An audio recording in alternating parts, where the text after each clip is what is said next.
debate. Footsoldier is defending that monarchism as a form of governance can be better for society than Marxist communism, and BruhMachine here is going to be taking the opposition. It'll just be a normal back and forth format, and at the end we'll put a voting poll for the audience to vote on who they think performed better in the debate. So thank you both for debating, and Footsoldier, you're taking the affirmative, so if you'd like to open up first, go ahead. But I know BruhMachine also has something that he wants to open up with first. Nice one. Well, I was just gonna freestyle an opening statement, but if my opponent has got BruhMachine has got something that he wants to open up with, then I'll hand the floor to him. No, it's no worries. I think you could start first. At least then I have an idea of like what I'm supposed to be arguing against. You know. Okay, great. Well, I would say Marxist communism. There's 3 stages. There's the current stage that we're currently in, that seems to be undesirable, and then there's the second stage, second dialectic, the second stage of the dialectical process, in which there's a transition to socialism. In the words of Stalin, he famously said that there's a seeming contradiction between the total power of the state and then the third process in the dialectical process is the withering away of the state, which is what I see as what communism is supposed to mean. So when you say Marxist communism, I see that as the post-withering away of the state. And when we say Marxist socialism, I see that as the second stage of the dialectical process in which the state has power. So the proposition concerns itself with the third stage of the dialectical process, this quote-unquote utopia that's supposed to arise after the withering away of the state, after the society becomes moneyless, classless, stateless. There's no government to boss you about or anything. It's just people existing, and there's an abundance of resources, and everyone's sharing and holding hands and singing Kumbaya or whatever you do in this state. But the proposition I would like to argue for today is that whatever that is, or however that would work, is not as good, or potentially not as good, as some form of governance where there is a monarch. Now, when you have a monarch, contrary to Marxism, where you've got a body of existing work describing what it is, how it should be, there's quite a specific ideology surrounding what Marxist communism actually is. With a monarch, you can have many different types of governance. You could have something like fascism, or you could have something like a constitutional monarchy. You could have a monarch who enforces some type of socialist regime, or you can have a monarch enforcing quite a number of different things, from slavery to serfdom to any type of thing imaginable. And I think the power of a monarch is something which can be a very positive political force. And I would argue for a constitutional monarchy as being not only a plausible alternative to the conception of a good society, in contrast to Marxist communism, but I would say that it's so superior to any idea of what Marxist communism could possibly bring about, that we should in every case reject communism and embrace a monarch if they're the main 2 alternatives.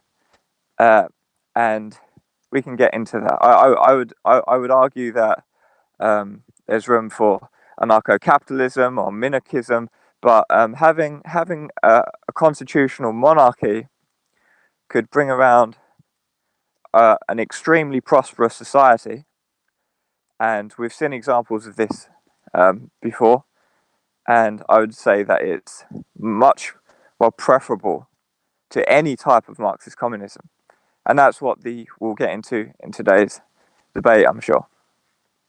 So, Bra, if you've got any reaction to that initial statement, we can take it from there. Sure. Okay. So a few things. I think, first of all, I should start off. I'm going to give basically my analysis of a Marxist society and a monarchist society and say why the Marxist society is going to be a better one. But before that, I'd like to basically talk about what I think my role in the debate is. So when I defend the proposition, disagree with the proposition that monarchy as a form of governance can be better for society than Marxist communism, I'm not saying that every communist government would result in better living conditions than every monarchy, because there are a lot of factors, right? So for example, if you have a country that's already very wealthy with oil, and then you have a monarchy, then that country might be richer, but it's not because of the monarchy that that country is richer, right? So what I'm saying rather is that when you have happy, wealthy monarchist countries, they're happy and wealthy in spite of being monarchist. Whereas when you would have a happy, wealthy socialist country or a Marxist communist country, that would be happy and wealthy because of Marxist communism. So what I'm saying is, for any society, a Marxist communist government would be better for that society than a monarchist society. So I don't think it's fair for Footsoldier to say, oh, well, maybe you'll have like a communist monarchy. Well, yeah, maybe, but I think if you had like social inclinations towards communism anyway, then a Marxist communist government or a Marxist communist lack of government would always do better for that society than a monarchist government, and I think that holds in all other cases. So, first of all, I don't think that there are a lot of good examples. I don't think that there are any good examples of what a fully realized Marxist communist country looks like. So instead, we have to, first of all, look to the writings of Marx to give us an idea of what these things would do, and look to real world approximations of Marxist communism to give us an idea of what it looks like. I think that it's pretty obvious that a true Marxist communist society would, first of all, support values like free speech, which Marx was a major agitator for. It would have higher labor standards because historically, projects that Marx supported have high labor standards.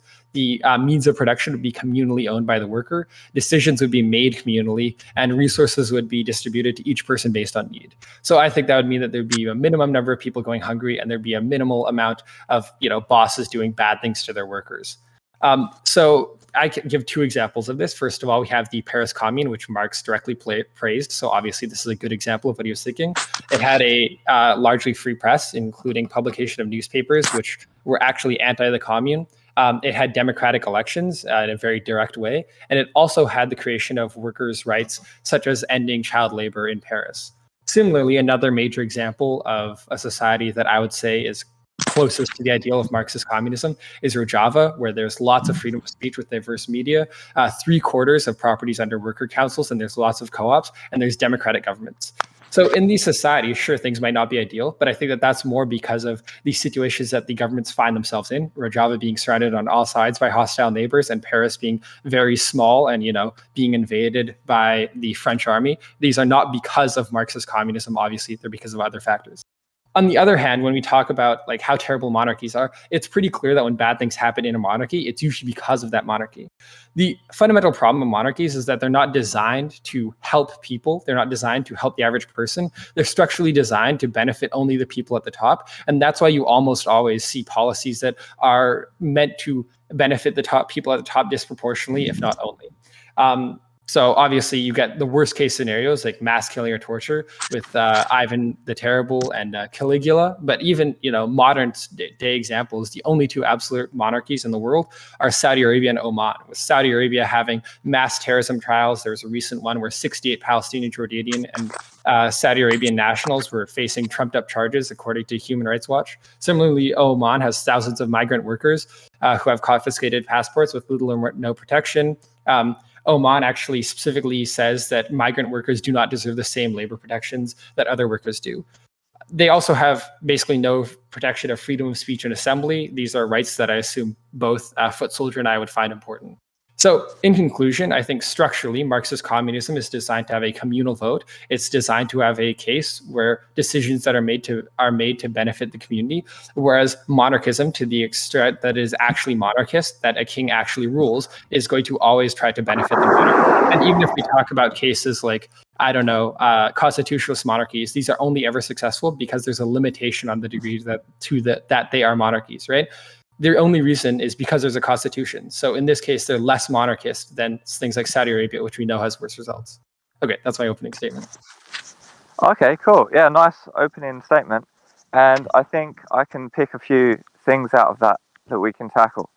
So I'd firstly like to ask you, in your examples of communism, or you said that there were no good examples, but you can come up with something that might be close. In those examples, did they use markets and money? Yeah, I think Rojava uses money right now, and the Paris Commune probably used money, I think. Sure.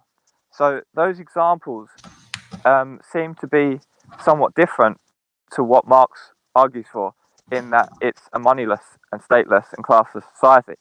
And I see this is the major failing point, right? Because as I described in my opening statement, there's Marxist communism, there's sort of a dialectical process there.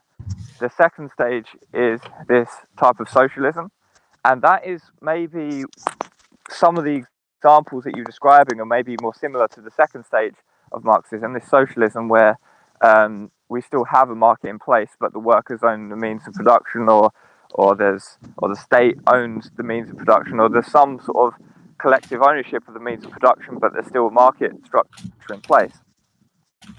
Yeah, so But to then address the that, idea of the third. sorry, if I could just address that quickly. Yeah, I concede in my opening statement that we've never actually seen what you would consider the third dialectic, I suppose, of Marxist communism. But that's why we have to use our best approximations. So I have to say that a society that I think approximate that's the best is better than your society. So you would imagine that if we get to the third stage, that would since they're close approximations, then maybe we can draw some inferences, right? Right. But what I'm about to argue now is that there's a problem with doing this, because the thing which creates prosperity in any country, any nation, the wealth, the prosperity, the thing that creates abundance is the market. So when you then abolish the market because you've abolished money, and you go to take as much as you need, like for I can't remember the Marxist motto, but it's like for each to their own need, or to Yeah, each. it's to each according to their need, from each according to their ability. I've read all the exactly. theory. That's exactly right. That's what I was looking for. So when we move over to this approach, or this doctrine, it becomes a problem, because now you've abolished the market. So in all of the examples that you bring up, that might have functioned wonderfully, and I can even grant for the we're in another debate, I'll debate more on these examples, but for this debate I'll just grant that these are wonderful examples of societies that are just absolutely great. The problem is, when you toss out the market from a nation, then you essentially annihilate your prosperity. And so that's why I feel like we've never really seen the third and final paradigm of Marxist communism, because the withering away of the state, as Stalin famously puts it, that is the impossible bit. That's the magic trick which can't happen, because there's been a few people like historically, Owens, historically, I think even pre-Marx, tried a moneyless, classless, stateless society, and it just failed. Right, it just failed between the shortest, like within a year or something, it failed, and everyone went back to markets, because the distribution mechanism just doesn't work. Like, how are you supposed to allocate resources in an economy when it's like to as much as you need, you take, and whatever your ability is, you perform that task. I give the example of like any specialist job that requires significant training to do, but which is also sort of a bit maybe disgusting and needs to be motivated with money. Any such example is just a job which no one's going to do freely in the society. So a classic example might be a sewer engineer, someone who needs to go into sewers, or even the most extreme example I can think of is on farms where you need to go into the lagoons, meaning like the on a farm you've got like this swimming pool of shit and piss from the animals. You need to descend into that with like a diving suit, like a one of those deep ocean diving suits from back in the day. You need to descend into that, but you have to also be very skilled to know what you're doing, to know how to unblock and how to fix whatever needs to be fixed. So you need to study years to be able to have this skill, and then at the end of it, it's sort of discussing jobs. So people who do these sorts of jobs, they're higher skill, they get paid a ton of money, so that incentivizes people to do these jobs. But if you didn't get a ton of money from doing this, then no one is really going to be motivated to do this kind of job, because they have to study a long time to do it, and then it's disgusting as well. Like, no one's just going to volunteer for that kind of work, because it's the kind of work which is very unnatural for people to perform. Sure. And certain jobs in society just won't get done. And so then the wealth of the society just dwindles. Okay, so a few things. First of all, I think that. So first of all, when you're talking about the engines of productivity being markets, I think that you're wrong in some senses about that. So already, as I said, 3/4 of Rojava is built based on like communal ownership of things, right? So it's not like these are private businesses that are competing with each other. So the competition mechanism already doesn't work there. Also, the Paris Commune was run by workers' councils. So even if they have a market on the consumer end, there's not the same competitiveness that we would talk about in like a traditional capitalist system. Second of all, I think what you're talking about here is price signals, and there are a few problems with that. First of all, I think that with increased computer automation, it is far more possible nowadays than ever before to get a good idea of what types of things people need. In fact, to overcome the calculation problem in many senses. But furthermore, I think that you're kind of I think that it's somewhat historically illiterate to assume that only in like market economies can you have people incentivized to do certain work, right? So first of all, there are lots of gift economies that existed like throughout Asia, right? These are not based purely on like I'm going to pay you a certain amount to do a job. A lot of these had to do with like your role in society. So for example, like if you're born into a class, then you have to do that job. I'm not advocating that system, but I'm saying that clearly it's not just prices that determine these things. People can also feel social obligation. And in fact, I'm going to posit that there already exists a body which is basically a Marxist communist state, and that's your family, right? Because I might want to take out the trash. Sorry, I might really not want to take out the trash, but if my wife says, well, you should really take out the trash, I'm not going to ask her how much she's going to pay me, because we see it as an obligation to our family members that we do certain roles. So I think it's possible, though it might be difficult, to have a society in which if you have a sufficiently small community, people feel as if they have a common role in the maintenance of that society. And for some people, their abilities will lie in, deep water diving. And for some people, their skills might lie in, I don't know, laying sewers. And for all of those different groups, I think that they can contribute to society in their own way based on social expectation and not based on money. Okay, there was a couple of things in there. So firstly, your example of taking out the rubbish. You can just like pick up the bin, take it out, and chuck it in wherever you chuck it. The true analogy there, though, would not be such an example. The true analogy would be, okay, honey, my car is broken, so now you need to go to engineering school for 3 years to learn how to become an engineer and a mechanic, and then you need to buy all of the parts. You need to buy this like big like machinery, this like the big thing where they lift your car up in the mechanic's place. You need to buy all of this shit, and then you need to fix my car because it's broken. You say, no, obviously I'm not doing that. I'm just going to take it to a mechanic. You mental. So there's many things in society that we outsource because it's unreasonable to try and do this ourselves. It's called specialization. You don't require specialization to take out the rubbish, right? You take like anyone could take the rubbish out. This is what I was saying. It's about specialization and not just about delegation. Right. But I think your argument was that people don't want to do unpleasant things if you don't pay them. And I'm saying that people do unpleasant things all the time for no repayment. And also further, people don't want to do unpleasant and higher skill things that you need to invest a lot of time and skill into learning to be able to do. That's the point. Like, not just unpleasant things, but unpleasant and skilled things.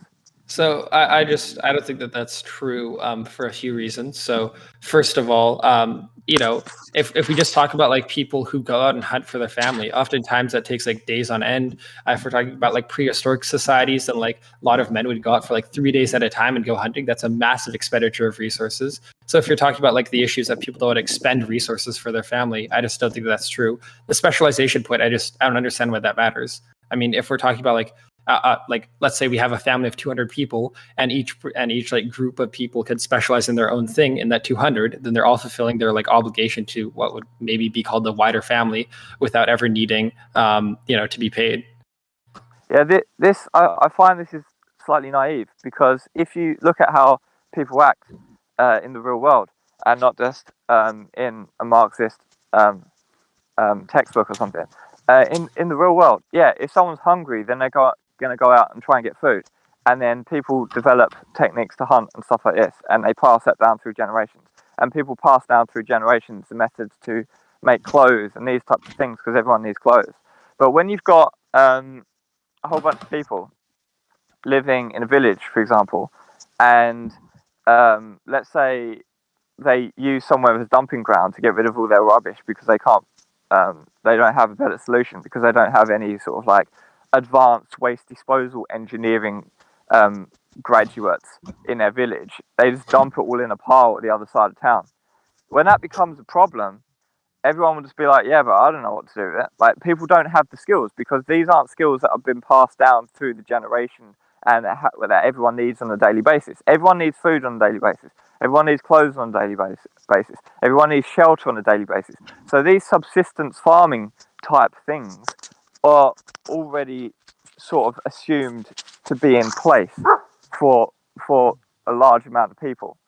The problem, though, is when you have non-subsistence farming skills. Dog making weird noises at me. When you've got like non-subsistence farming type skills, like very technical stuff, like you're talking about automation and AI and all of these things. Now you need like a bunch of computer programmers and robotics engineers, and this isn't just information which is like passed down through the generations, like farming practices. This is now specialization that only a few people in the country have the IQ, the ability, the training to do. So how are you just going to randomly get grandmas from your village to become robotics engineers? So this is again an argument of scale, right? So maybe if you have a village of 20 people, that's not possible. Even if you have 200 people, that doesn't make sense.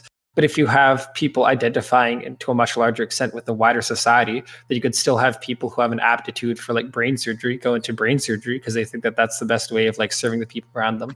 But I mean, even if I agree with your objection that like it's unreasonable to expect things that have existed in the past, like gift economies, to somehow prevent this from happening. There's still lots of examples, models of Marxist economies that get around this problem. So, like, if you talk about Paracon, right, which is based on the idea that people take tasks of different strenuousness. So you might have like people who learn to be AI engineers, but like, they do that part of the time, and then part of the time they take other jobs. And that way everybody has some more demanding jobs and some less demanding jobs. And so there's equality in society. That's one model that seeks to solve this problem. So I don't think you're like engaging at all with, I guess, like contemporary discourse if you just say that, oh, well, the problem is nobody will want to work. Yeah, no, but look, I don't think that's not engaging with contemporary discourse. I think that's, from the word go, that's been an enormous objection.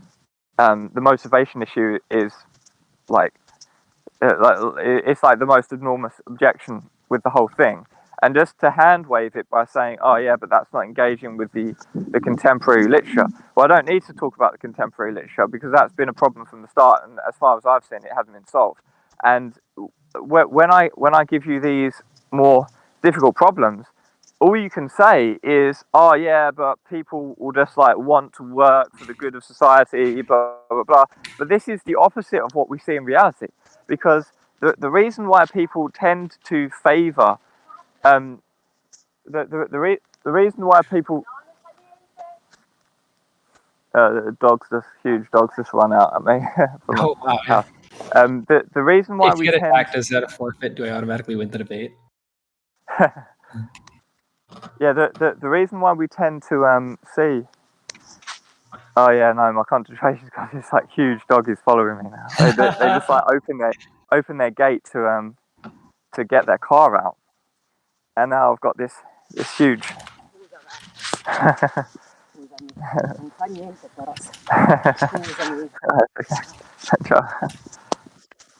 Yeah, she just came and got a leash. But, yeah, what was I saying? Yeah, so when we look at the way that society works, we can see that people favour socialist policies because they want free stuff, right? That's one of the main motivating factors for socialism is people want free stuff. People want free healthcare. People want free education. People want free food in a lot of cases. People want free stuff. So when we apply that to the world, like in the UK, for example, we have a mature welfare state. What generally seems to happen when people get welfare is they sit at home and watch TV and enjoy receiving welfare. And they don't go out and get a job because they're not motivated to go out and get a job, because getting a job would require more work than sitting at home and not working. So people generally tend to not just voluntarily go out and be these like beacons of charitableness, like charitable activity, and these beacons of like your Christian helper man who's just going out and doing all the charity. There's a small section of the population who actually do that. There's a small section of the population who are missionaries, who believe spreading the word of God or Jesus, whatever is the most important thing. So they travel to far-flung countries to do all this on peanuts, and they rough all of these challenges and do all that because they're motivated to make the world a better place.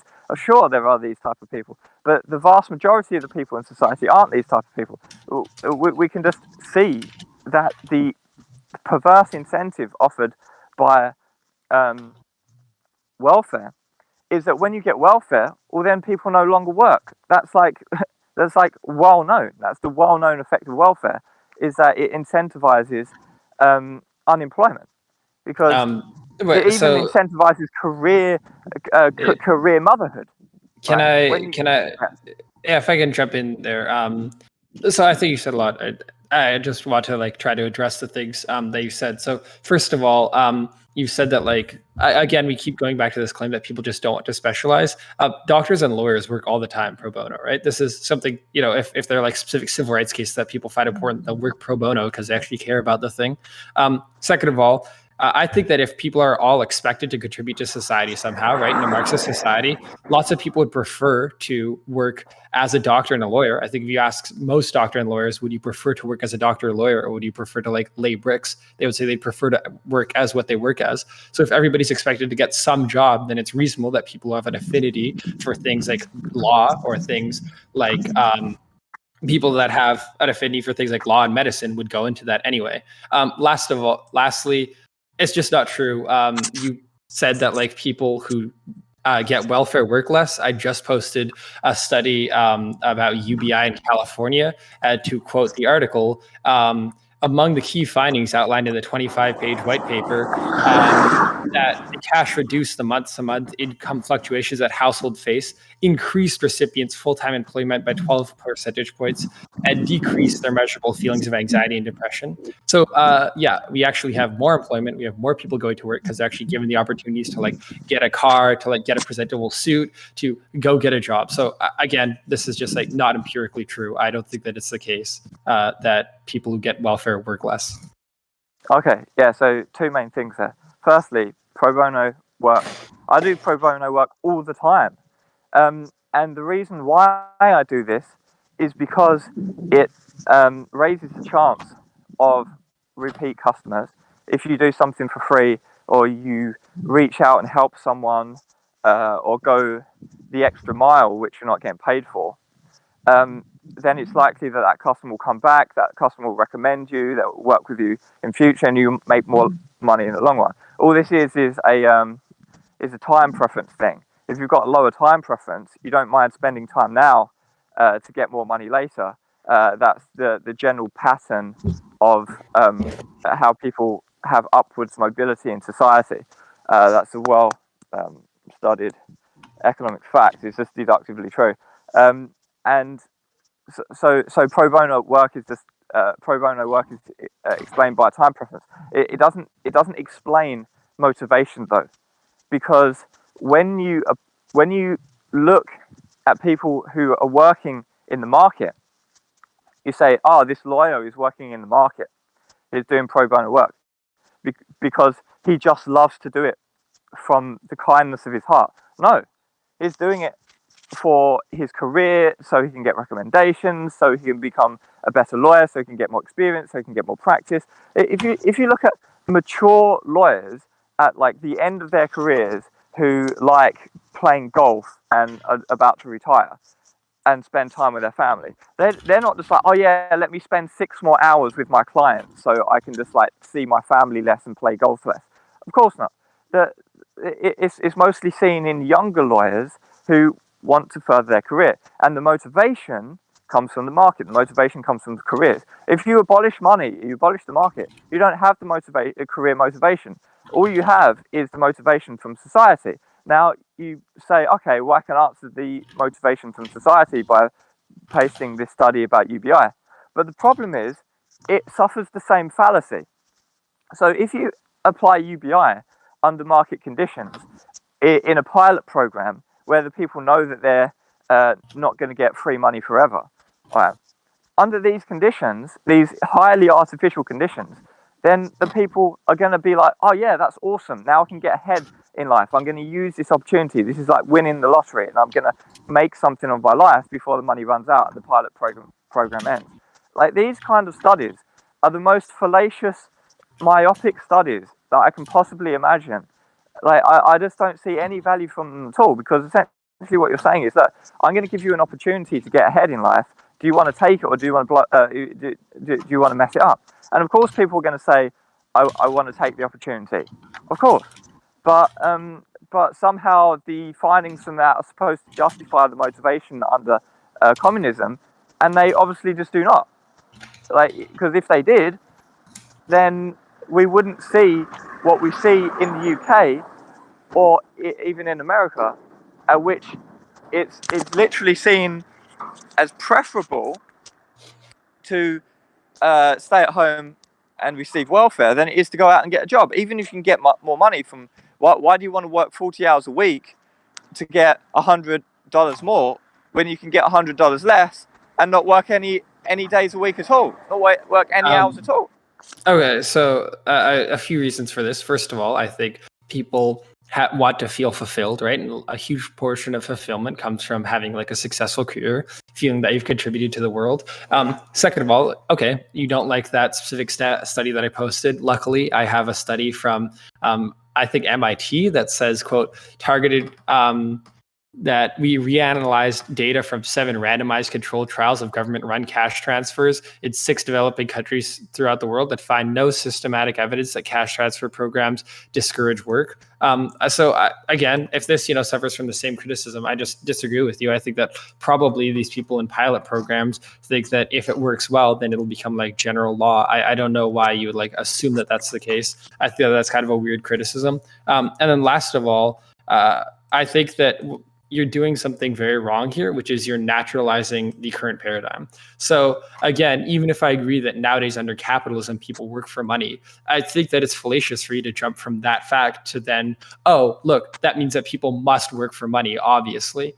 Again, the fact that I could show you that like doctors go into war zones to work pro bono, and it's not like they're getting clients that are going to come back with them, right? The mere fact that this is true means that even under a capitalist system, some people work for free. So I don't see any reason to think that therefore, like under a system in which everybody's expected to work for free, we'd get fewer people working for free. Right, but I already addressed this, right, when I said that some portion of the population do the unusually unexpected extra mile. Like some people are Christian missionaries, and whether I agree with that or not, they are like risking their lives going to these far-flung countries and doing all the like years of work and learning from languages and trying to persuade the locals of Jesus and all of this. Like people do this in society. I'm not disagreeing with you there.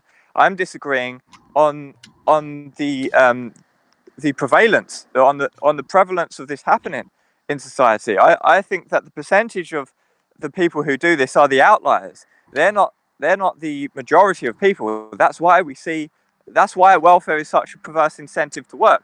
And when you say, oh yeah, okay, well, what we can say now then is maybe this is just under capitalism, and capitalism is influencing this, and that's not the natural state of affairs, and if we didn't have capitalism, then it would be otherwise. The problem here is all capitalism is saying is property rights and free markets, right? So what you're saying is if money wasn't there, then this problem would be different, or there wouldn't be a problem. But the issue with this is money isn't this special, magical, mystical thing, right? All money is a medium for exchange. So rather than me trading 40 shirt buttons with you for 7 carrots, because I've got to find someone who wants shirt buttons and who has carrots, and you've got to find someone who's got carrots and wants shirt buttons and all this type of thing, and it's so unlikely because like who wants that specific amount of shirt buttons and who wants that specific amount, who's got that specific amount of carrots, and etc. Then we come up with mediums of exchange. Historically, they've been used various different mediums of exchange. You've had tobacco, you've had cigarettes in prisons, you've had postage stamps in prisons, you've had salt being used as mediums of exchange, you've had sugarcane, you've had a whole host of different mediums of exchange, and money is just one thing. So when you go to the shop and you buy a TV for $500, you're not buying a TV for $500. You're selling $500 and exchanging that to get a TV.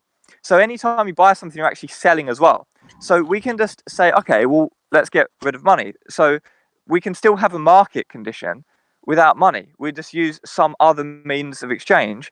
And then to the extent that becomes adopted, then that just becomes the new money. So postage stamps in prison aren't postage stamps. Postage stamps in prison are money. It's a species of money. So when you say, oh yeah, but blah, blah, blah, money, you're neglecting to take into account the way the world works and the way that the distribution of resources in society works. People trade things with each other. So it's almost missing the point. Is we're talking past each other. If you want to say, okay, well, you can abolish the markets and we get rid of money, but now people are just like trading and gifting. We've got gift society, we've got this and we've got that. Well, if I gift you X amount because you've just repaired my drain, well, now what I'm doing is I'm just engaging in trade. It's not really gift, because I wouldn't have gifted anything if you hadn't fixed my drain. So now what we're doing is we've got rid of quote unquote money, fiat money, and we've just transitioned to another type of money. We've transitioned to other species of money. So Okay, yeah. so a few things. So when I talk about today's paradigm, I'm not just talking about capitalism as in there is money. I'm talking about today's paradigm where labor is expected to be commodified, right? So of course we would see people working more for money if it's expected that that's the social direction that's going to take place. But in societies where there's not or that's not expected, we see that less. Okay, so and then you talked about how money is just any like exchange medium. So first of all, I think that this is kind of problematic because when we're talking about money in the Marxist sense, it's important because it allows the acquisition of capital, right? And then that capital can be then used to generate further and further money. So even if we have some exchange medium, it wouldn't be money in the Marxist sense that's important if you can't like buy capital and you're unable to like accumulate wealth over time. Last of all, again, I think you're mischaracterizing gift societies. Gift societies isn't when I pay you for doing things, but I call it a gift. A gift society is when there's a large group of people, and when somebody's in need, it's expected that everybody else gifts them to help them, but there's not like specific distribution. Again, you could see like in First Nation society, and there are lots of groups where there was like powwows, there were gifts to each other to help create social cohesion, but isn't like literally giving money to each other or just giving gifts to each other for like helping me fix my house. And of course, you're welcome to respond to that. Ideally, I would like to get off Marxist societies in a moment because I think that we've spent a lot of time bashing Marxist societies. But even if I grant you everything that you say, that like they're super inefficient and it's hard to get like an electrician in, and it's really hard to get people who like are specializing in neurosurgery, I still think so that the average monarchy is like way worse. It's pretty obvious that monarchy is terrible, and we haven't talked about that. Yeah, sure. So let's just try and round this off. I think the reason why we've dwelled on it so long is because the proposal of Marxist communism is so absurd to me that it just seems like there's so many problems with it that if I just point them out, not only does it follow that a monarchy is going to be better, but literally that is implausible in the first place to even suggest Marxist communism. But there's a few points there that you raised. So firstly, you say that gifts, somehow magically people gift more when there's like less incentivization around labor or something like that. But it doesn't. That's how lots of churches work, right? It's like if one person's in need, then like everybody raises money to help them. Right, but the problem that you're going to stumble upon, which is quite the opposite of your position, is that the more capitalist the society is, generally the higher levels of charity there are. Right, the less taxation, the more the more free the markets, the more people generally tend to donate. Like you see this in America, especially during you can even like look back at like presidential precedent on certain issues. So you've got an example with the Texas Farm Bill, where there was droughts in Texas.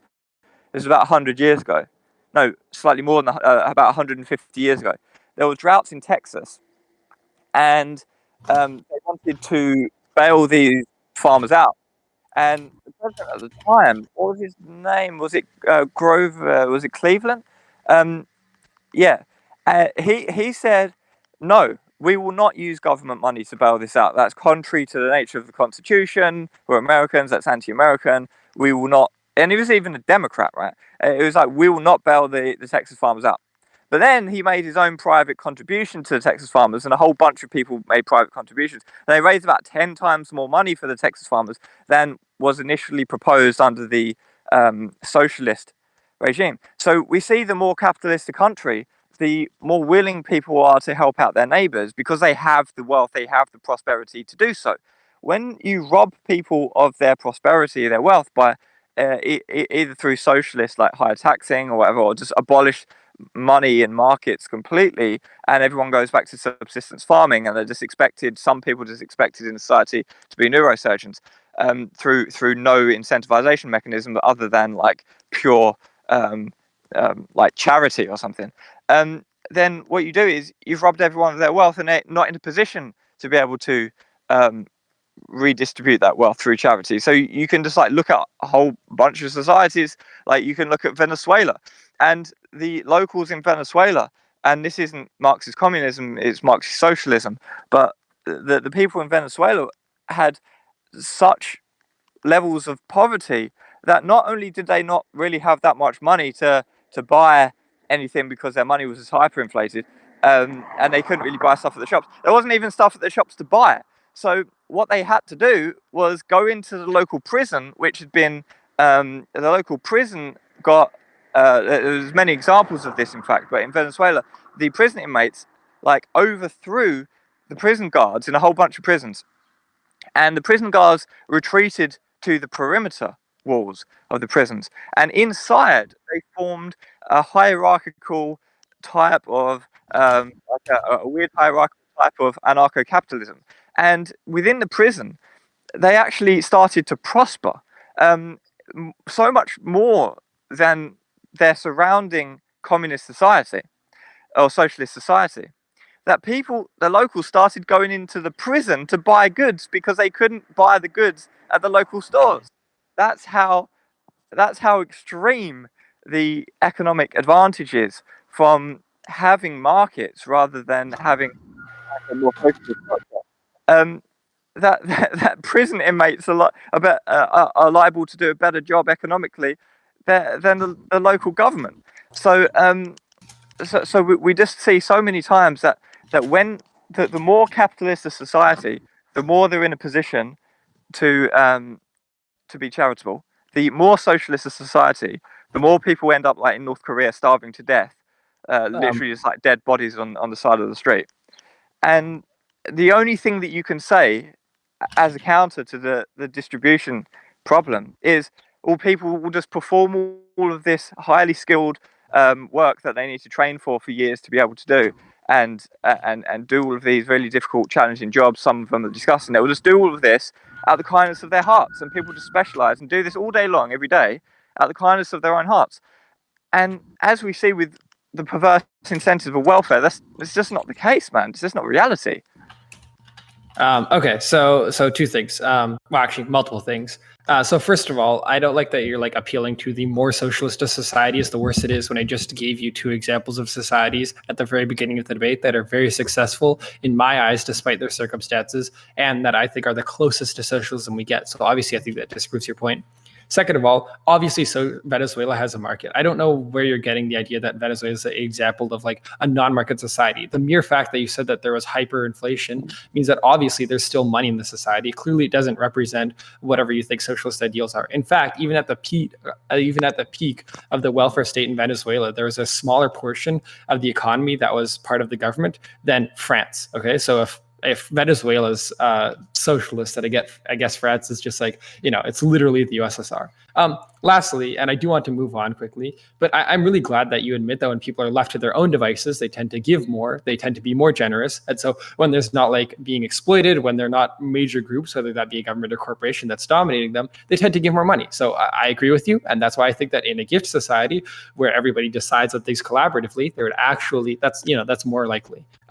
Anyway, can we talk about monarchies quickly? Sure. It feels like there's all of these open points, and we're just moving on. And if you do that, it means that you've conceded all of the points. And I don't concede these points because we've agreed on some things, we've disagreed on many others. So we disagreed that when people have more money and they've got less oppressive governments trying to take away their money, then they're more liable to be charitable out the kindness of their own hearts. And we agree on this point. But what we don't agree on is that having an unclear resource distribution mechanism at society will like with no clear way of generating large amounts of wealth, people can't be charitable if they've got no money, right? So people can try to be charitable. Like if you go to Thailand, like I've been to Thailand, this would be the fourth time when I go this year.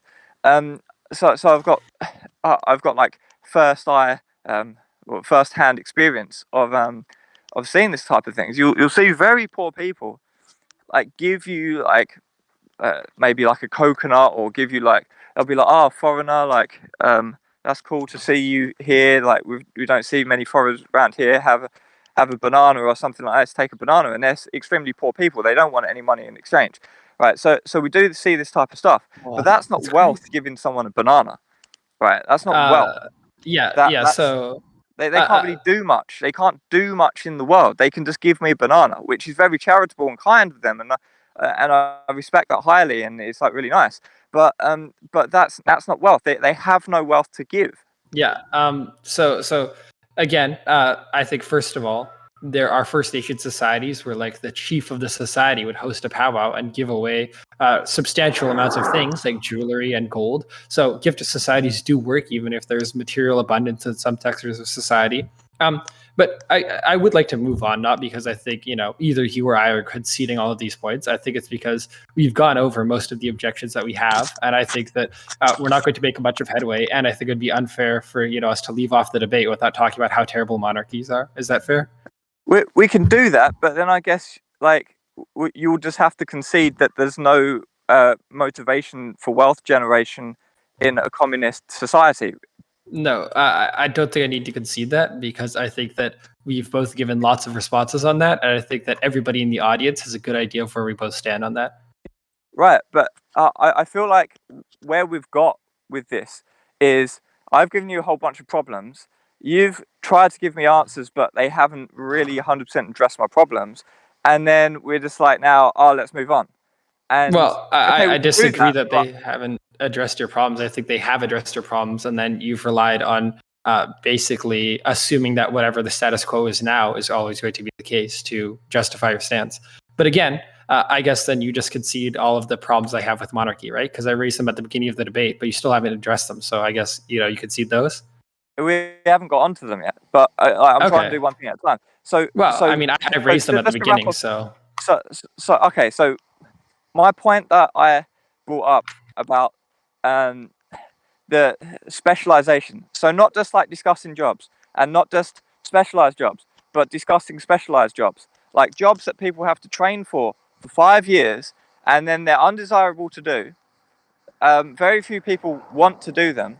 You just think that people will just do these jobs out of the kindness of their hearts. And I've spoken to many people on this, and no one seems to be able to come up with the solution to the problem. You've offered various solutions by trying to say, oh, well, people just do the work out the kindness of their own heart to contribute to society, like families, like taking the rubbish out. I've told you how that's not analogous in any way, shape, or form. And actually, it's bizarre to train for 4 years to do some specific task we would just normally outsource as a family. And I don't have any response from you that actually okay. tackles that problem. Yeah, okay. I'll give you I'll give you my responses really quickly, and then I really want to move on. Okay. So the first response is that we already see examples like early China, or like First Nation societies, where people might specialize in certain skills. I think it takes a fair amount of skill to be like a tracker, and people would specialize. Second of all, I think that it's far more likely if there's a social expectation that everybody do the job that like they're best at, and some people will be best at these types of jobs. And third of all, I already gave you an example like Paracon, where each person is distributed some unpleasant labor, so that means that like you might have an overtraining of people. You might like have only one job, but you have 5 different people who are trained, so they can trade off. That's slightly inefficient, I'll grant you that. But even so, I mean, if we can have lots of different people all doing unpleasant jobs, then that I think means that like that means that there's like some equality. Everybody has to do some of it. So that's a social expectation. And like, if you don't do it, then you just can't be part of society. Anyway, can we please Oh, move on to okay. monarchies? Well, I'll just address those points. Okay. I've studied ancient Chinese economies. I've looked at their legal systems. I can talk at length about ancient Chinese legal systems. It's not true that they had some type of communism, as you say, that there was markets all the way back. There was actually futures. The futures market started in China, so with rice futures. I don't at that disagree that some of the first money was in China. I just think that there are also examples of gift economies in China. Yeah, but I don't think that goes towards your point, so I'd take that off the table. The second point was you just said, okay, well, some people will just generally tend to specialize in certain things because certain people are inclined to specialize in certain things. Well, because they're good at them, yeah. Yeah, no, because they're good at them. Again, that does not address the point where you've got a job which is inherently undesirable and requires a lot of skill to do. That's just hand waving away this problem. Your third response to that was saying we could have some sort of organization which assigns people jobs. Well, then that's against the spirit of No, that. it's You're essentially no. It's at that because if point, it's a communal decision, then that's not against the spirit of communism at all. right? So what you're saying is you'll now mandate people to do disgusting skilled jobs, and you'll train them for 4 years to do these jobs, and then mandate them to do that.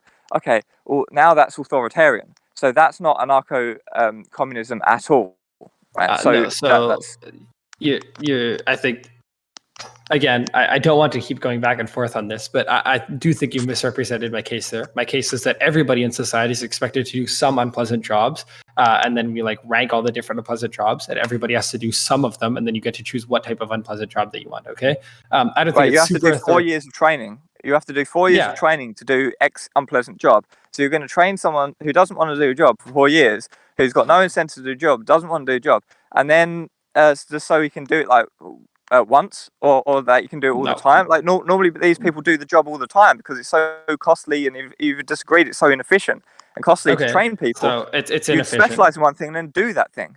All right, cool. All right, Marxist communism is inefficient. Can you move on? Yeah, so if you've conceded that, you've conceded the wealth problem, because if it's inefficient, then you have no wealth. So no, that's we can not move true. on now. Okay. Well, we can move on if you want to leave it there. Okay, yeah, I think inefficient. Yeah, okay, sure. I'll agree that it's somewhat inefficient. Okay, I think that monarchies are incredibly bad for human rights, and I think I think that monarchies are bad for human rights, and I also think that monarchies are like bad in terms of making good policy. Okay, so I'll give you my reasons for both of those. First of all, I think that monarchies are terrible for human rights because they're designed specifically for the rulers to get benefits, right? Obviously, the rulers have almost, to the extent that it's a real monarchy, the rulers have basically unrestrained control. I think that means that they have no incentive to help the people that they're supposed to be ruling. And that means that they tend to create policies that are not going to benefit people. Things like not respecting free speech, not respecting freedom of assembly, random arrests and executions. Not to mention like things on a whole nother scale, like genocides, war crimes.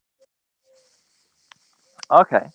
Well, is that necessarily the case? Is it logically impossible to envisage a king or queen who would uphold a constitution willingly, not in a sense of I must imply a restriction on myself to restrict my absolute power, but willingly say, as my role in this society, it's my duty to protect the people and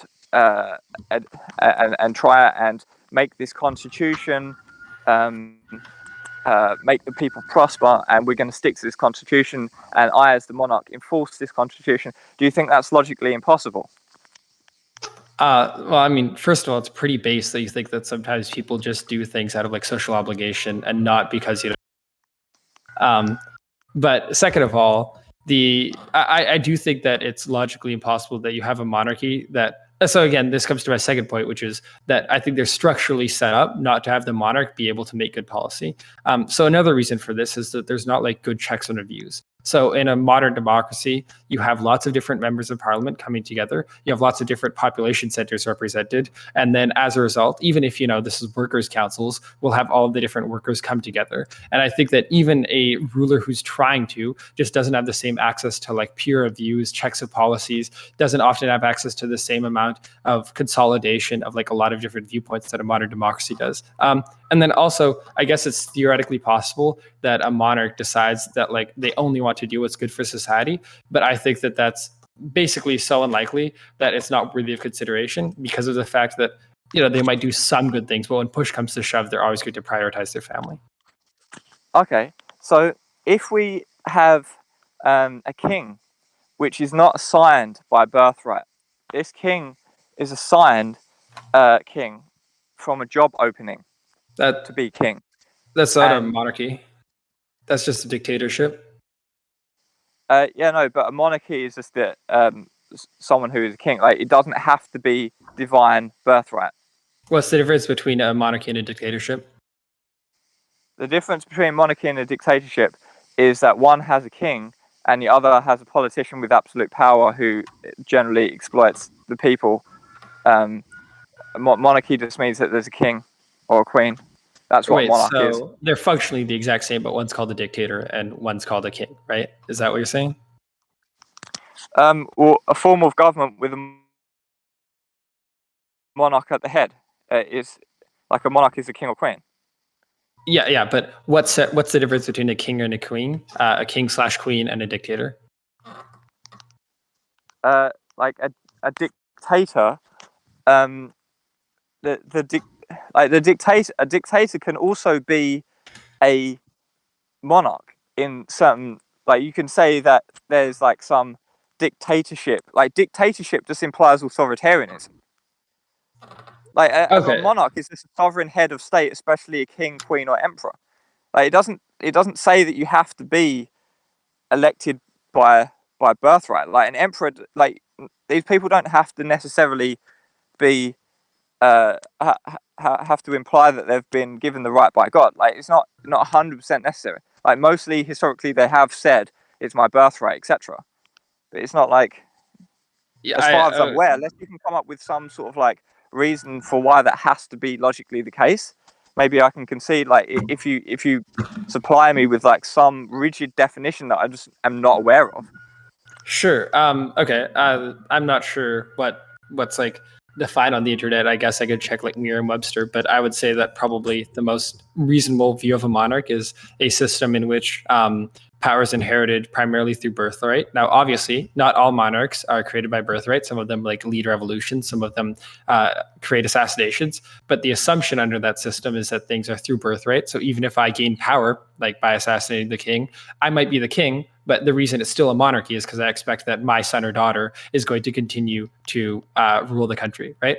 I just think that there's no semantic difference between a dictatorship and a monarchy if you're saying that the difference is that one's called a king and one's called a dictator, right? That's self-referential. Why is the king called a king? Because he's a monarch. And why is the monarch called a monarch? Because he's a king. Yeah, but this is the thing. We know what a king is, right? When we have someone like Mussolini or someone like Hitler, they're like military leaders in the same way a king is a military leader, but one is wearing a crown and has this tradition which goes with it, and the other one is wearing a military uniform and is not wearing a crown. And so one is seen as like a politician, like the supreme politician, and the other one is considered like a different class, like a noble, or like wearing a crown, and it's the symbolism. That's why in the UK there's still a queen, but she doesn't really have that much power, right? It's mainly just symbolic. So kings and queens are a type of symbolism. That's really what the difference is. Because if you say, okay, well, what's the difference between playing tag in the playground and just like running around touching each other in the playground, I'll be like, yeah, but in one there's this aim and tradition of the game, and in the other it's sort of like that's not there, but you're like, yeah, but you've got kids running around in the playground in both cases and they're both touching each other and stuff, and it's like, yeah, but the idea for tag, there's some concept, there's some symbol, there's some idea there, and that's the same with a monarch. So that's the difference of a king and a dictator. But if you just want to say, well, that's not good enough, then that's fine. But that's beyond the scope of the conversation. Sure. I could just address that really quickly.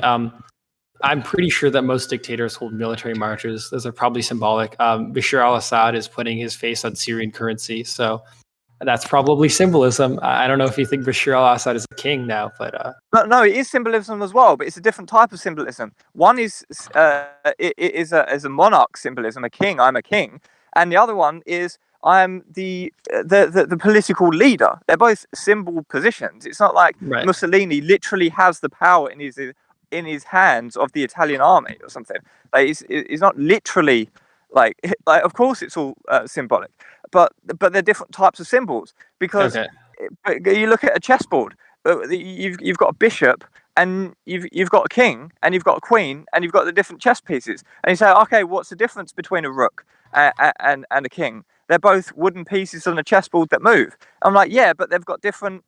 It's like, well, what do you want me to say? Like, I mean, it sounds like what you're saying is that a monarch's a monarch because they have monarchy traditions. And then I would ask you how we know that it's monarchy traditions, but I'm worried that you'll say that it's because they're a monarch. it's just like a family resemblance thing. Like, how do you know a chair is a chair? Has a chair got 4 legs? Well, no, because some chairs have got 3 legs or 5 legs. Like, what? Like, do you know what I mean? Like, what? Maybe a chair doesn't have like any legs at all because it's like built into something. And so does the chair have legs or not? Or tell me what a chair is if you don't use the word chair to describe what a chair is. Like something that you sit on. Yeah, but can you sit on a table? Yeah, of course you can sit on a table. So what's a chair then? If you can sit on both the table and a chair, or something that you normally sit on. It's like, what do you want? What do you want me to say? Well, I mean, I think the issue is that like most people have an idea if I say a chair of what it is, but I think most people, if I say a monarch, they'll think probably, like inherited. So if we're going to appeal to like a family of, what do we think X is probably, I would bet most people in this chat would say likely likely it's probably somebody who has inherited roles. But frankly, I don't think this is like super material to the wider debate. I guess like maybe we could just move past this and we can disagree on what a monarch is. I hope it's not like super integral to your point, but Well, my point is that we can have a king who like comes to power through whatever means. It could be drawing straws, it could be applying for a job application, it could be through birthright, it could be through anything.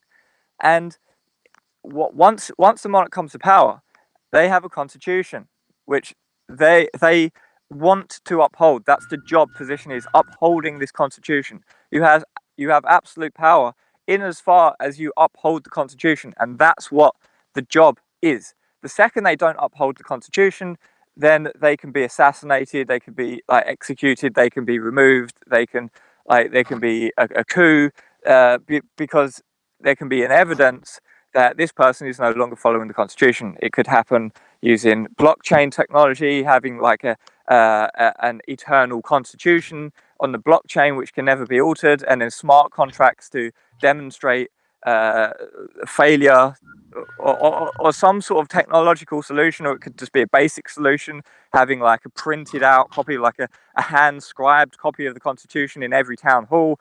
And then when something diverges from that constitution, then everyone cries that the king has become a traitor to the constitution, and then the king is killed, or there's a coup, or there's something like this.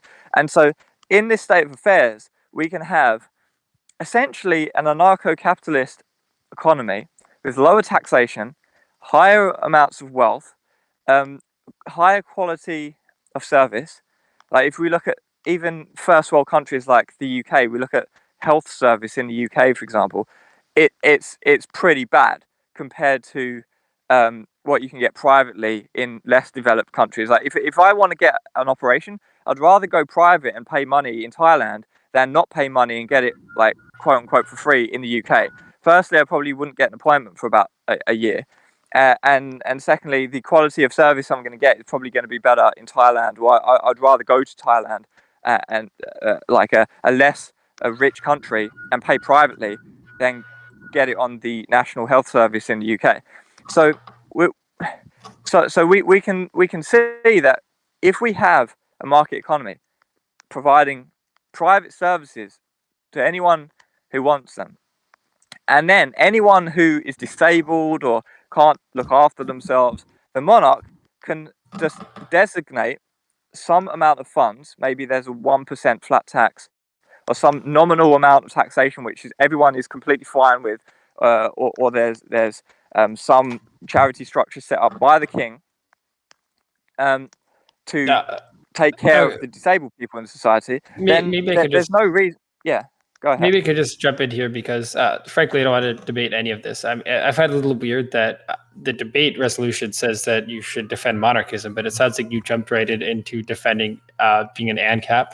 And I don't think that the two are compatible, and you just brush past that. So again, if your idea of like a successful monarchy is one in which the monarch has basically no power, they can be replaced at any time. I just don't think that that really counts as a monarchy. And to the extent that that society is successful, it's successful only because it's not a true monarchy. So probably the most reasonable definition of a monarchy would be having pretty much absolute power. And I think it's unreasonable for you to come in here and say, well, actually, I think monarchies are great because if we have somebody that we call a king but actually doesn't have any power and it's just an ANCAP society, then ANCAP societies are great. No. The king has power, right? So in my original example, that I called this Footsoldier town, right? And this is just like a fun sort of society, make believe society, which I came up with to like insert king into it and say how a monarchy can actually be better than socialism. In my original one, the king has a ninja sword and he goes around beheading anyone who is a traitor to the constitution. So the king has absolute power, like he's above the law, right? But insofar as he upholds or is the white knight of the constitution, so to say, like the hero of the constitution, then everyone is happy with him and he has absolute power. He literally goes around anyone who is a traitor, he'll go up to them, decapitate them, right, with his ninja sword. But the second he starts to act contrary to the spirit of the constitution, then the people will rise up and kill the king, right? Just like we see in nature with various animals. So, If like some hive, the queen fucks up in some way, she'll be killed, and then a new queen will there's we see this in nature all the time. It's actually quite a decent system which seems to work. so yeah. I guess I'm a little confused here. You said that the king is supreme and has absolute power, except for when, like he violates the Constitution. He's above any law except the Constitution. Again, here are a few problems that I have with this. So first of all, I think that we should ask the question, why is a society successful? So what contributes to your hypothetical society being successful? Even if I agree with all of your economic policy, which I don't necessarily agree with, it would probably be the economic policy, right? You wouldn't say that it's successful because there's a monarch. I mean, I could imagine just as well that there's any other form of government. I could imagine that there's a representative democracy, and the representative democracy gives the people who need things money and gives people who don't need things not money, right? Like, I totally disagree with that. I think democracy is evil, and democracy leads to serfdom. so okay, let's say that we had your system, but it's a democracy, right? So there's a constitution. If the democracy violates the constitution, then everybody gets really angry and overthrows the democracy and institutes a new democracy. And also the democracy. That's not how democracy works. Like democracy, you take votes on things. Anytime there's any society which allows its citizens to meaningfully vote on any meaningful number of propositions, then the constitution and everything will just get changed, and people want more free stuff, and that's how socialism comes around. People want free stuff, and then it will what you're become saying socialism. Is the precondition for your society is that the king doesn't change the constitution, the king doesn't mess with the constitution. But when I say that's a precondition for my society, which is the exact same as yours, but not a monarchy, you say, oh no, that's unrealistic. You can't say that. Well, what? So you're saying a democracy that they can't change the constitution? I'm saying that if in your society a king can't change the constitution, then in my society, like the democratic government can't change the constitution. Yeah, but what are they voting on then? They're voting on laws. I don't know. Yeah, but any law that they want to vote on is going to be contrary. Like, for example, if all of society decide, yeah, we want free shit, we want free healthcare, that's against the constitution. You can't do that. So you either have to change the constitution, which you can't do in my society. Yeah. Sorry. Yeah. Okay. So then let me ask you this question: what if the king decides that he wants to violate the constitution somehow? Well, then he gets there's a coup and he gets assassinated. Okay, so let's just say that people decide that they want free healthcare, and then there's a coup, and of course, the new democracy would follow the constitution. Yeah, it's the end of society. It's the end of Footsoldier Town. It's the end of the society. Wait, why is it? I think I'm not following here, because you state these things as like preconditions for your society, such as if the king violates the constitution, he will be overthrown. And when I give you the exactly analogous situation, but in democracy, you say, oh no, that's not fair. I don't think that actually happened. No. What's happening here is you can't have democracy in Footsoldier Town. You can't get rid of the king and have democracy. It doesn't work, because anything that the people would want to meaningfully vote on, they can't vote on, because they can't change, because the constitution says they can't change it. Right. Right. Yeah. So it's Okay, not let's talk meaningful about to have BruhMachine Town then. Let's talk about Yeah, so- BruhMachine Town, which is the exact same as Footsoldier Town, except it's a Marxist state, or sorry, a Marxist lack of a state. I guess it's just worker councils. Yeah. Okay, so if everything's the same, except it's a democracy, then why is that worse? Can they democratically vote on abolishing the restrictions on trade and opening up the markets? Yeah. So they can democratically vote to become anarcho-capitalist. Yeah. Sure. Yeah. So then your state fails. It's not Marxist state anymore. It's just something else. Let's just call it democratic state. Yeah. So to be clear, what I'm trying to communicate here is that at no stage in your society is it successful because of a monarchy, right? The point is, if you have X society, if you have an anarcho-capitalist society, the monarchy doesn't help it at all, right? Whereas I could show that in my society, I think that communism does help, because it does things like protect freedom of speech, like ensure better, workers' rights, like ensure better representation of people. Is that fair? No, I'd say in my society, the king is the night watchman, right? Because I'm not arguing for anarcho-capitalism. I'm arguing for minarchism, because anarcho-capitalism excludes a monarch or excludes government. Anarcho-capitalism is the abolition of all forms of government, and any taxation is considered theft. So I'm not arguing for a Rothbardian and ANCAP society per se. I'm arguing for a minarchist society where there's a monarch, and so I would argue that to the extent that the king is there, it is a benefit to society, because without the king, now you're in 100% ANCAP land, and 100% ANCAP land, like you could argue against that yourself. You don't need me to argue against that, right? Yeah, the king does exactly nothing. No, the king does a that lot. Does nothing better than any other government system. Is that fair? Oh, you're saying that the king does nothing better than... You're not saying the king does nothing. You're saying the king does nothing better than any other government agency. Is that what you're saying? Any other government system, yeah. Well, no, that's not right, because the problem is here, the king could be replaced by like an MP, or like a prime minister. You could replace the king with a prime minister and have a similar effect. But a prime minister who goes around with a ninja sword decapitating people, who is above the law in that regard, that's not the essence of what a prime minister is. That's what a king is.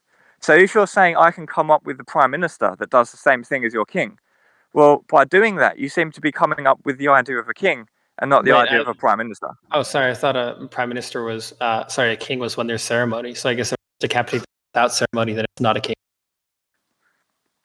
A prime minister like Margaret Thatcher couldn't just get a ninja sword and decapitate people. Yeah, but a dictator could. But as long as they do it without style, they're not a king. Yeah, but so a dictator could as well. But it's not fatal to my position that anything the king does, a dictator can't do. I'm not arguing that dictators can't do the same role. I would argue that a dictator would be just as good. But in this case that we're arguing for a king. Okay. That's a separate proposition. All right. Well, okay. I think we spent a fair amount of time on like your hypothetical society, but I do think that it would be remiss for us to not address like what actual monarchies look like and why I think that your society is unrealistic. So, first of all, we see lots of societies. First of all, I think that we see lots of societies where the monarchy is pretty clearly bad for the society. And second of all, I think that we see lots of societies where, despite public outcry against, a ruling figure, the ruling figure is not overthrown. So I just don't think it's realistic to assume that any time that like a ruling figure would break the constitution, they would therefore be overthrown. Okay, well, they're two important points, but I don't think those points are important to the debate, because the proposition is about being able to envision a monarchist society which is better than a Marxist communist one. And in the same way that a Marxist communist society doesn't exist, has never existed, and will probably never exist, I don't have to point to an extant society which is Footsoldier Town.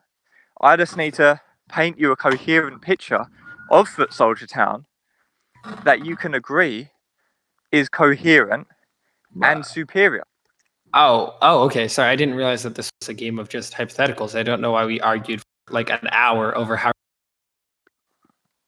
I mean, if we're just talking about hypotheticals, then I say that there's like a Marxist society in which everybody's always happy because they always get what they want. Is that fair? Yeah.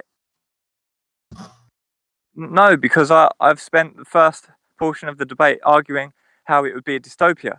And Wait, but so no, but everybody's happy. would... I can imagine a society where it's Marxist and everybody's happy. No, I'm not saying is it possible for you to imagine.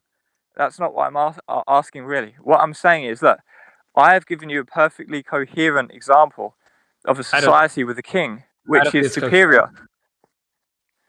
Okay, where's the contradiction? Or what don't you understand? Okay, sorry, let me ask you where you think the contradiction is in Marxism one more time.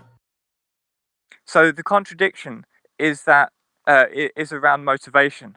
So wait, so do you think there's a contradiction, or do you think it's unlikely that you'd have motivated people?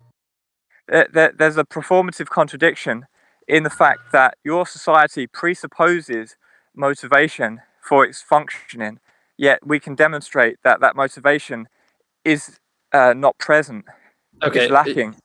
Your society presupposes a king that would follow rules, and if those rules aren't followed, that a popular uprising would be successful in overthrowing the king. I think that that's a performative contradiction, because actually lots of times kings and monarchs all over the world disobey rules and they don't get overthrown. Well, we can actually see evidence that kings and queens of like in history have followed constitutions and have been held accountable. So we can just look to one of the oldest examples, the Magna Carta, and we can see that the king at the time voluntarily signed the document and held accountable by it. So we have examples, and we have many. The thing is, in history, we have many examples of countries and societies that have had monarchs and have been prosperous. We have not got many examples.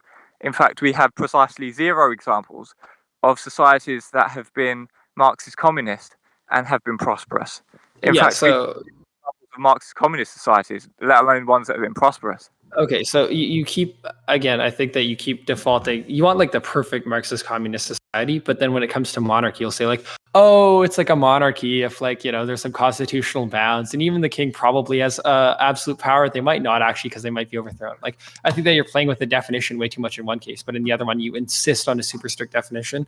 On this point, there is no society which at all approximates yours. There is no society in which we can reliably depend on the monarch always being overthrown if they violate human rights, and in which the monarch has absolute power. The only situation in which either of those is true is, the monarch has like basically no power, which is the case in most constitutional monarchies now. So I think that to the extent those are successful, it's because they are not monarchies.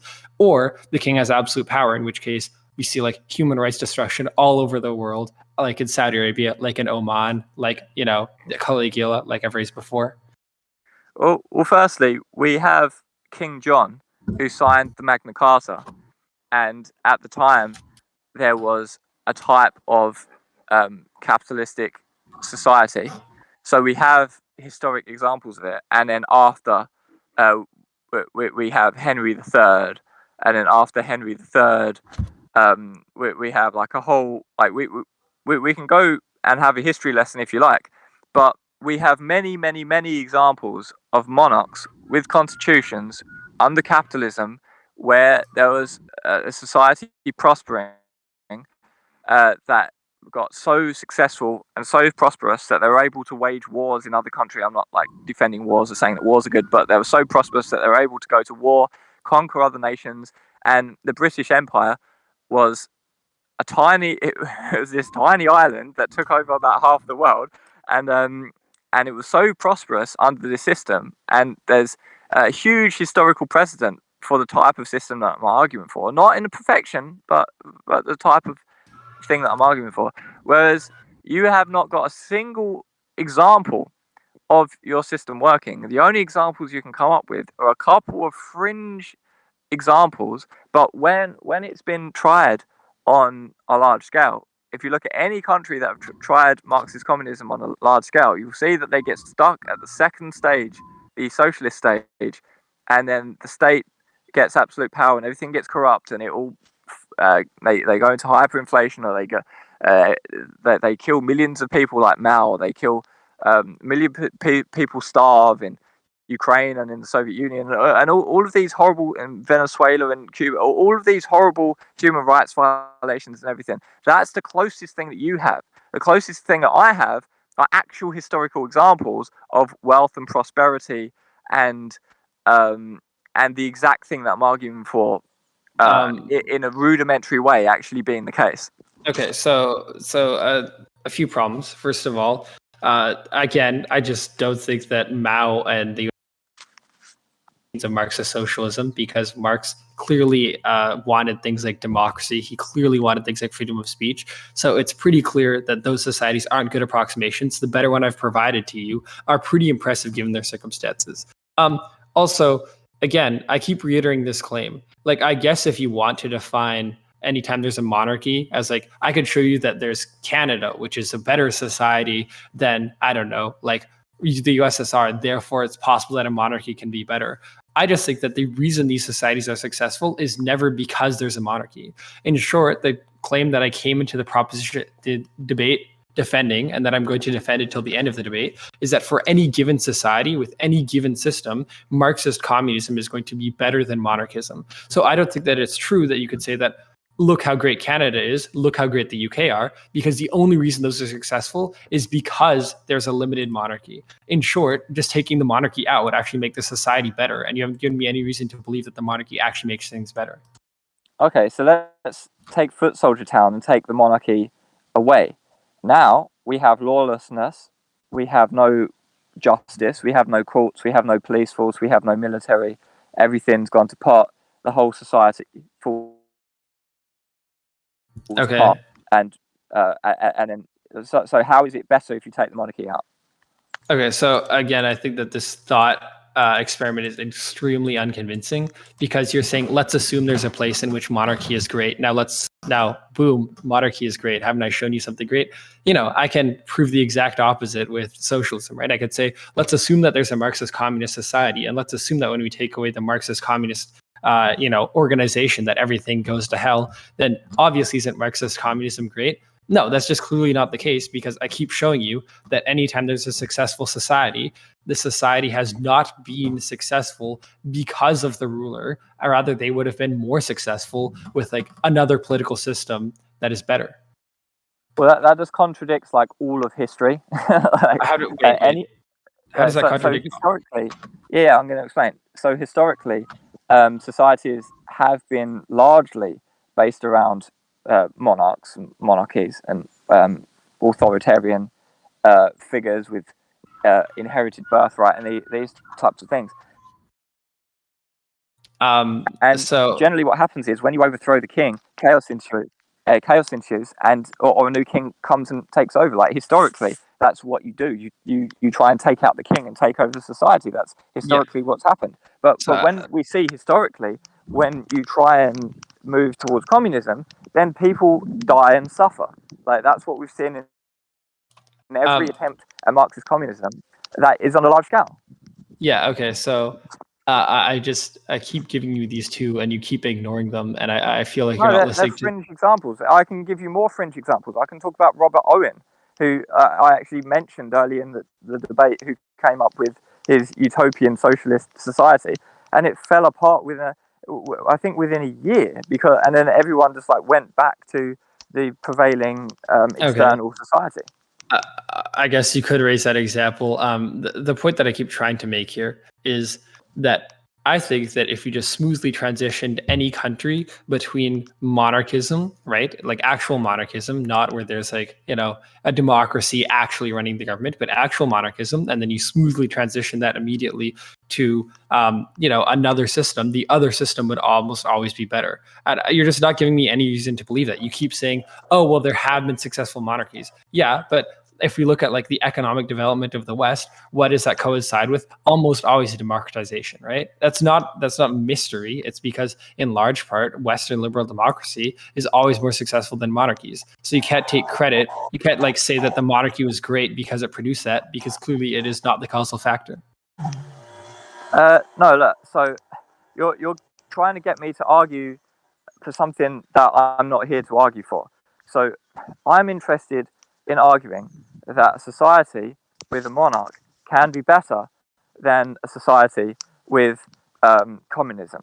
Now, you're saying you're interested not in one particular hypothetical example. You're interested in, if we take an example of the monarch and then we take out the monarch and replace it with communism, then you think that society will be better.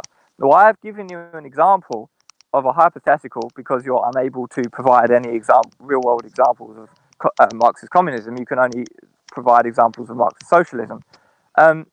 So I've provided a hypothetical, and you are unable to remove the monarch from this hypothetical. Yet the society seems to function better than it has more wealth. So when we say better, maybe we're saying wealth, maybe we're saying whatever else. I think we just assume we agree on what that would mean.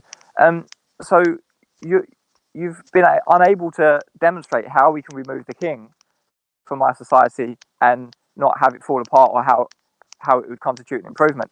And you failed to show how we could be prosperous as a society that is communist, that has never existed before.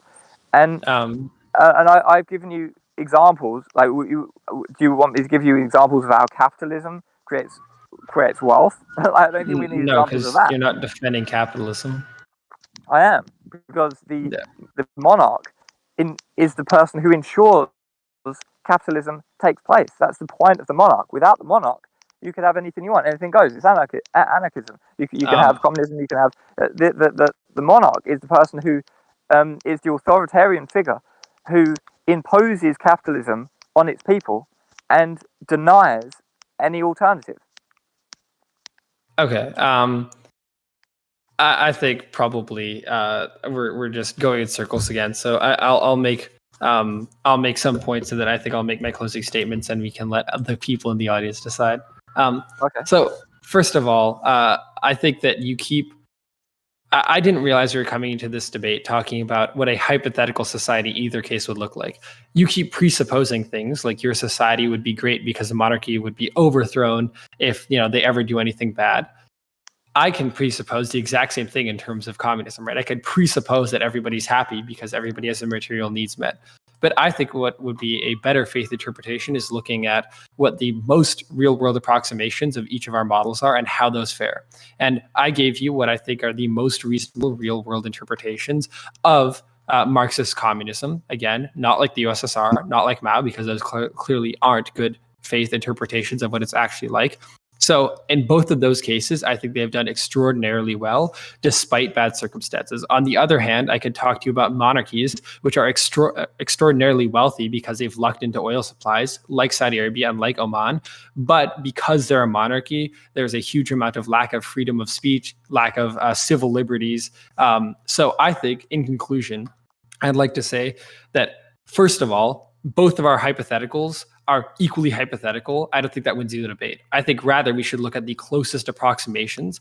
And I show you that basically not only theoretically is mine better because, I guess it's inefficient, whereas yours is borderline genocidal. It's also in practice better because the closest approximations of mine are a better society despite despite a lack of material luck than the closest approximation to your society, which despite an incredible amount of material wealth are still, like terrible places to live for lots of people. Okay, is that your closing statement, or do you want me to respond? That's my closing statement, but I mean, of course, you're welcome to respond to anything. Okay, well, I would give my closing statement then by saying, so you've said in this discussion that it's hypothetical against hypothetical. I can test that. I've given examples of English kings. We can give examples of kings all around the world. We can give examples of African kings and kings here, kings there. We've had lots of kings. We haven't had lots of communist societies. In fact, there's not one single large-scale example of Marxist communism ever having existed in the history of the world which has been successful and prosperous. There's not one single example, but there's tons of examples, and you can just look back through history in the UK, in England, of monarchies and prospering nations that were so prosperous they could go to war, and then the British Empire could take over half the world from just being in a tiny little island. You say that there's no mechanism or precedent or example, it's wishful thinking that the kings will be overthrown. Well, again, we just look through history. There's been plenty of kings. There's been plenty of kings that have been overthrown. We can look at Harold II, William II. We can look at King John. We can look at King Edward II, Richard II, Henry VI. We can look at Richard III. We can look at Charles I. We can look through history and see a whole bunch of kings that have been dethroned, overthrown. We can look at the Magna Carta, one of the most important documents in the history of civil society, that King John voluntarily signed. And then we had a type of constitution with a monarchy.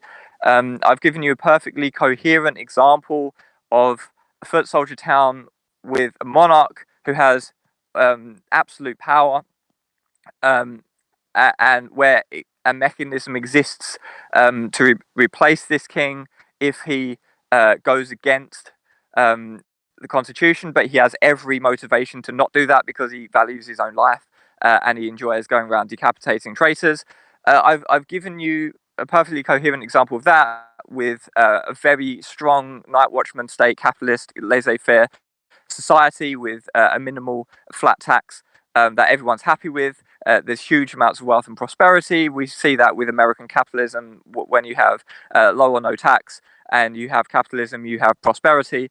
And then we see that the opposite occurs when you try and transition to communism.